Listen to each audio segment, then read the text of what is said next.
Hello বন্ধুরা, আজকে যেই টপিকটা নিয়ে আলোচনা করব সেটি একটি ভোট সংক্রান্ত, বাট এটা পলিটিক্যাল না।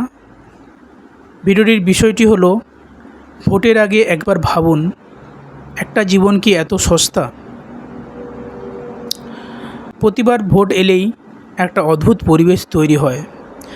চারিদিকে মাইক বাজে, মিছিল বেরোয়, মানুষ স্লোগান দেয়, সব কিছু যেন একটা উৎসবের মতো। কিন্তু এই উৎসবের মাঝেই হঠাৎ একটা খবর আসে, কেউ মারা গেছে, কেউ গুরুতর আহত। তখন মাথায় একটা প্রশ্ন ঘুরতে থাকে যে এই মানুষগুলো কারা? এরা কি কোনো বড় নেতা? না, এরা আমাদেরই মতো সাধারণ মানুষ।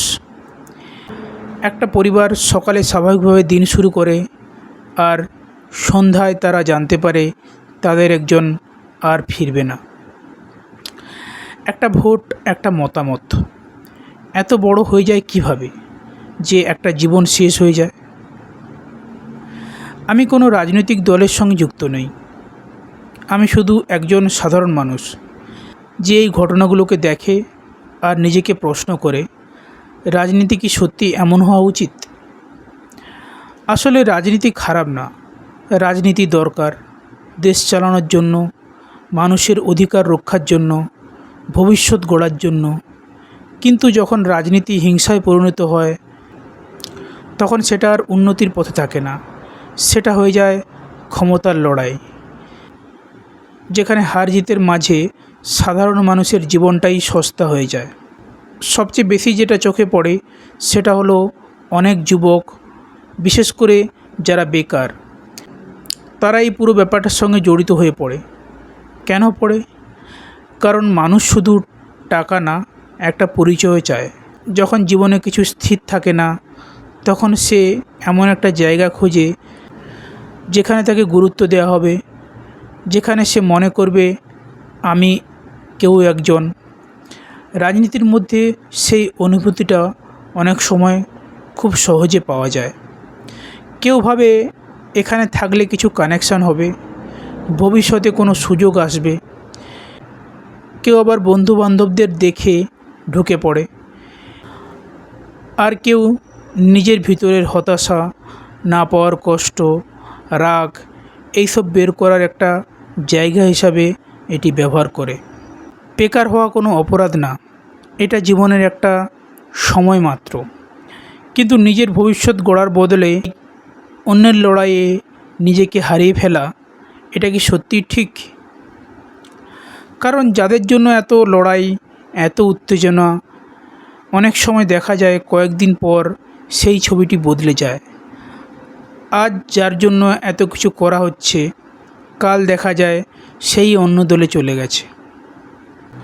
তখন প্রশ্নটা আরও বড় হয়ে দাঁড়ায়, তাহলে এই লড়াইটা আসলে কিসের জন্য ছিল? সমস্যাটা এখানে, অনেকের কাছে রাজনীতি মানে কোনো আদর্শ না, বরং সুযোগ। যেখানে বেশি লাভ, যেখানে বেশি সুবিধা, যেখানে নিজের জন্য কিছু পাওয়া যাবে, সেখানেই চলে যাও। কিন্তু যদি আদর্শটাই এত সহজে বদলে যায়, তাহলে সেটা কি সত্যি আদর্শ ছিল, নাকি শুধু একটা মুহূর্তের সুযোগ? তখন বোঝা যায় অনেক সময় মানুষ নিজের ইচ্ছায় না, বরং পরিস্থিতির টানে বা ভুল বোঝাবুঝিতে এমন জায়গায় জড়িয়ে পড়ে যেখানে সে নিজেই বুঝতে পারে না সে আসলে কি করছে। তাই আসল কথাটা খুব সহজ, রাজনীতি থাকবে, মতভেদ থাকবে, তর্ক হবে, আলোচনা হবে, এগুলি সবই স্বাভাবিক। কিন্তু হিংসা কেন থাকবে? একটা মতের জন্য আরেকটা প্রাণ ঝরে পড়বে, সেটা কেন? তুমি যদি সত্যিই দেশকে ভালোবাসো, তাহলে তুমি গড়ার কথা ভাববে, ভাঙার না। তুমি প্রশ্ন করবে, নিজের মতামত দেবে, কিন্তু এমন পথে যাবে না যেখানে শেষে শুধু ক্ষতি ছাড়া আর কিছুই থাকে না। শেষে শুধু একটা ছোট্ট অনুরোধ, একটু বুদ্ধি খাটাও। কাউকে অন্ধভাবে ফলো করার আগে একবার ভেবে দেখো, তুমি যা করতে যাচ্ছ সেটা কি সত্যি তোমার জন্য ঠিক? এমন কিছু করো না যাতে নিজের জীবনটাই ঝুঁকির মধ্যে পড়ে যায়।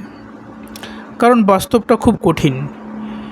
তুমি কারোর জন্য লড়তে পারো, কিন্তু তোমার জন্য সবাই লড়বে না। ভোট আসবে যাবে, সময় বদলাবে, কিন্তু একটা জীবন যদি একবার চলে যায় সেটা আর কোনো দিনও ফিরে আসবে না। তাই সিদ্ধান্তটা তোমার। তুমি কি নিজের ভবিষ্যৎ গড়বে, নাকি কারো খেলায় ব্যবহার হয়ে যাবে? তো আমি এখানে ভিডিওটি শেষ করছি। ভিডিওটি একটি রিকোয়েস্টমূলক একটা ভিডিও। তো ভিডিওটি কেমন লাগলো সবাই জানাবেন। যে কথাগুলো বলা হয়েছে ভিডিওতে সেটি একটু আপনারা ফলো করবেন। কোনো দাঙ্গা হাঙ্গামা এড়িয়ে চলবেন। থ্যাংক ইউ, ধন্যবাদ ভিডিওটি দেখার জন্য।